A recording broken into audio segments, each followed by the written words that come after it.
आदर्श शिक्षण समिति बाड़मेर द्वारा संचालित ऑनलाइन क्लासेज में आप सभी भैया बहनों का हार्दिक स्वागत एवं अभिनंदन है। पिछले 3 कालांशों में हमने तृतीय कक्षा के हिंदी विषय का पाठ क्रमांक 2 मीठे बोल, जो एक जानवरों पर आधारित कहानी है, उसका अध्ययन किया था। आज के इस कालांश में हम पाठ मीठे बोल के अभ्यास प्रश्नों को करेंगे। जैसा कि आप चित्र में देख रहे हैं, ऊपर सबसे कठिन शब्द और अर्थ है। उसके बाद उच्चारण के लिए कुछ 5 लगभग 7-8 शब्द दिए गए हैं, और उसके बाद आते हैं हम सोचे और बताएं के प्रश्नों पर। सोचे और बताएं का पहला प्रश्न है, खरगोश को गुड़ खाते हुए किसने देखा। जैसा कि आपने पाठ में अध्ययन किया है कि खरगोश को गुड़ खाते हुए लोमड़ी ने देखा था। सोचे और बताएं का दूसरा प्रश्न है, लोमड़ी बाजार की तरफ क्यों गई। तो लोमड़ी बाजार की तरफ गुड़ लेने के लिए गई थी। सोचे और बताएं का तीसरा प्रश्न है, दुकानदार ने लोमड़ी के बारे में क्या सोचा। तो दुकानदार ने लोमड़ी के बारे में सोचा कि यह लोमड़ी तो बहुत ही धूर्त है, मुझे धमका कर गुड़ लेना चाहती है। अभी मैं इसको सबक सिखाता हूँ। सोचे और बताएं कि 3 प्रश्नों के पश्चात अगला प्रश्न है, लिखे के। पहला ही प्रश्न है, रिक्त स्थानों की पूर्ति करें। इसे लिखें कि प्रश्न क्रमांक 1 में 4 शब्द दिए हुए और 4 ही रिक्त स्थान दिए हुए। सबसे पहला है क, मैं उसकी तरह। तो इसमें आएगा निर्बल नहीं हूँ, निर्बल शब्द आएगा।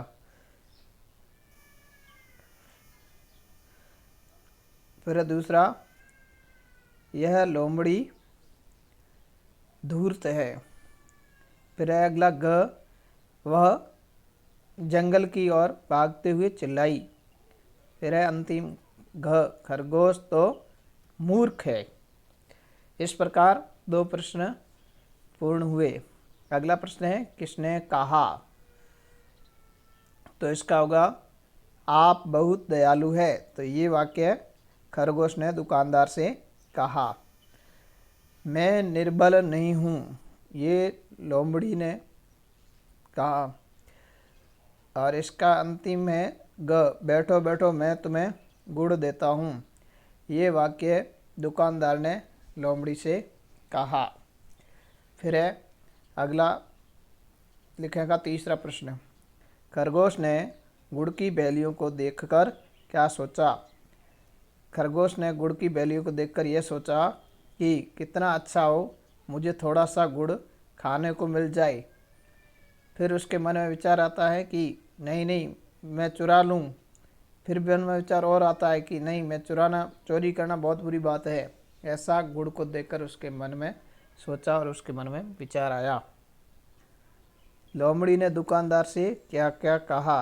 प्रश्न क्रमांक 4 लिखेगा है, लोमड़ी ने दुकानदार से कहा कि तुम बेईमान हो, तुम सामान कम तोलते हो, सामान में मिलावट करते हो, मैं तुम्हारी शिकायत करूंगी, नहीं तो मुझे थोड़ा गुड़ दे दो खाने के लिए।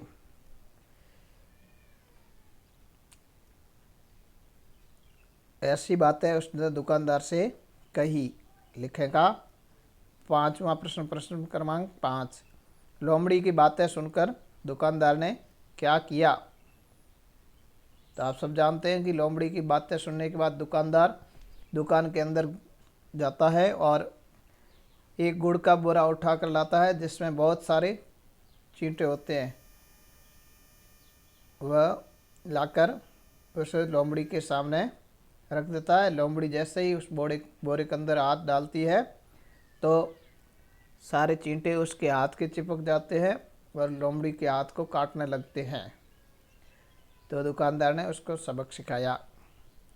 अगला और अंतिम प्रश्न है, लिखेगा प्रश्न क्रमांक 6, दुकानदार के स्थान पर आप होते तो लोमड़ी की बातें सुनकर क्या करते। ये प्रश्न आप सभी भैया बहनों के लिए अपनी स्व प्रेरणा से लिखना है कि यदि आप में से कोई भैया बहन होता तो दुकानदार की जगह तो लोमड़ी के प्रति आपके क्या भाव होते, कि आप क्या करते लोमड़ी की बातें सुनने के पश्चात। फिर है अभ्यास कार्य के लिए है, भाषा की बात है, पढ़ें और समझे। पाठ में धूर्त, मूर्ख आदि शब्द आए हैं। इनमें र वर्ण का हलंत रूप र आगे वाले वर्ण पर रूप बदलकर लिखा गया है। जैसे धूर्त का रूप हुआ धूर्त। इसी प्रकार निम्नलिखित शब्दों को पढ़ें और समझें। ये सभी आप भैया बहनों को अभ्यास कार्य में पुस्तिका में करना है।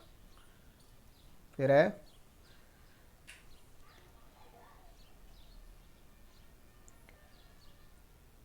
है यह भी करें में आपके लिए स्वरचित प्रश्न हैं यहाँ पर।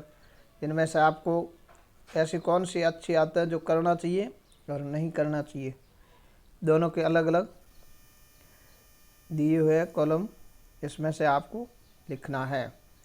तो इस प्रकार पाठ क्रमांक 2 मीठे बोल यहीं समाप्त होता है। आप सभी ने पिछली क्लासों में दिए गए अभ्यास कार्य को व्यवस्थित कर लिया होगा और आज का ये कार्य भी आप सभी भैया बहनों को अपने अभ्यास पुस्तिका में व्यवस्थित रूप से करना है। धन्यवाद।